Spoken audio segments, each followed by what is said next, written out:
আমরা দেখব রাজকুমার ও ডাইনি বুড়ি। এক দেশে এক রাজকুমার ছিল। তার ছিল 2টি ঘর। একটি ঘর অনেক পুরানো আর অন্যটি একদম নতুন।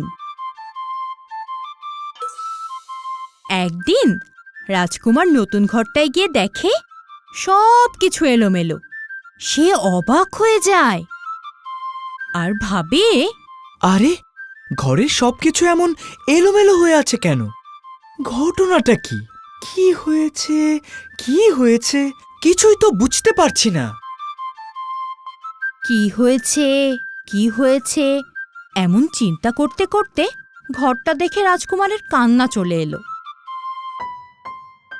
তারপর মনে মনে বলল, যাই তো, গিয়ে দেখি পুরানো ঘরটার কি অবস্থা। এই বলে রাজকুমার গেল পুরানো ঘরটায়।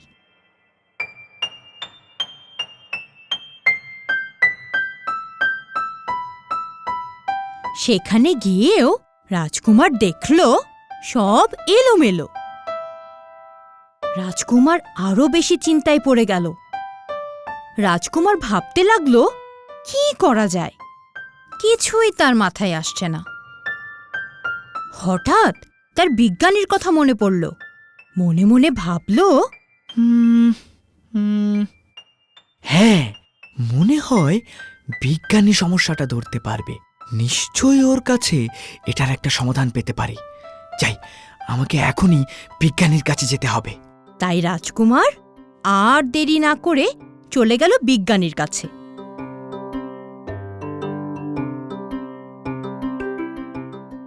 রাজকুমারকে দেখে বিজ্ঞানী জিজ্ঞেস করল, কি ব্যাপার রাজকুমার, তুমি এখানে কি করছো?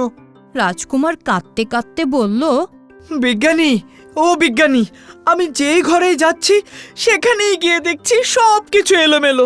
আমি তো কিছুই বুঝতে পারছি না। সব শুনে বিজ্ঞানী একটু ভেবে বলল। ও আচ্ছা।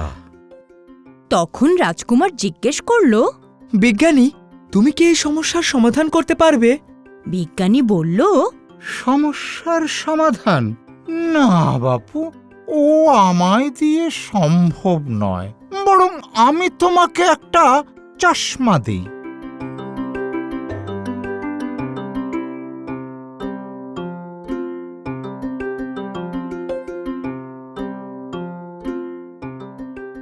বিজ্ঞানী একটা চশমা নিয়ে এলো। তারপর চশমাটা রাজকুমারের হাতে দিয়ে বলল, শোনো রাজকুমার, তুমি এই চশমা দিয়ে সব দেখতে পারবে, অদৃশ্য জিনিসও। তাই তাই তোমার সমস্যাটা তুমি নিজেই দেখে নাও আর সমাধান করে নাও। রাজকুমার বিজ্ঞানীর দেয়া চশমা পেয়ে খুব খুশি হলো। বলল, অনেক ধন্যবাদ বিজ্ঞানী। এরপর রাজকুমার তার ঘরে গেল।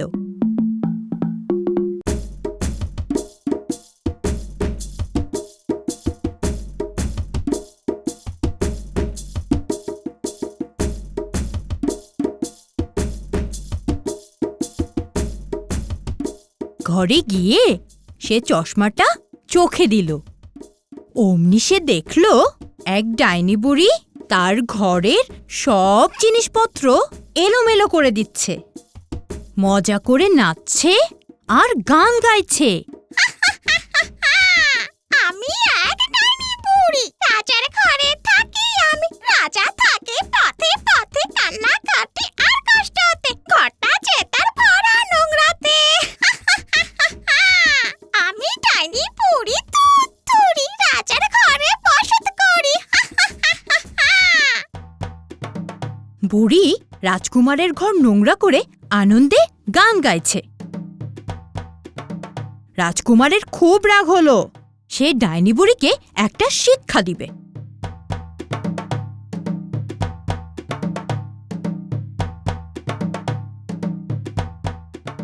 এই ভেবে সাথে সাথে রাজকুমার একটা ঝাড়ু নিয়ে এলো।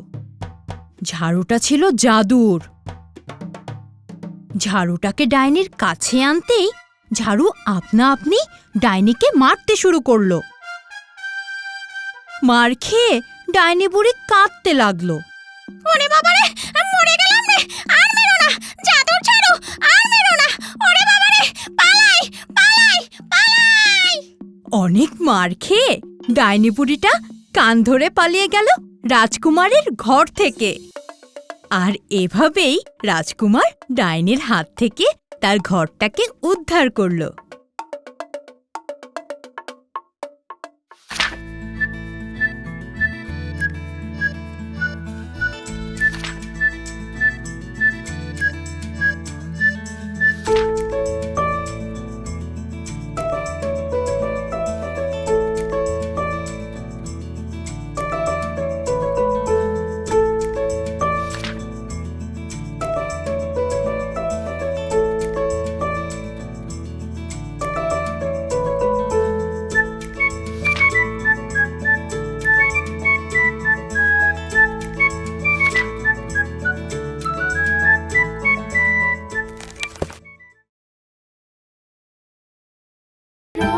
বেরঙের গল্প।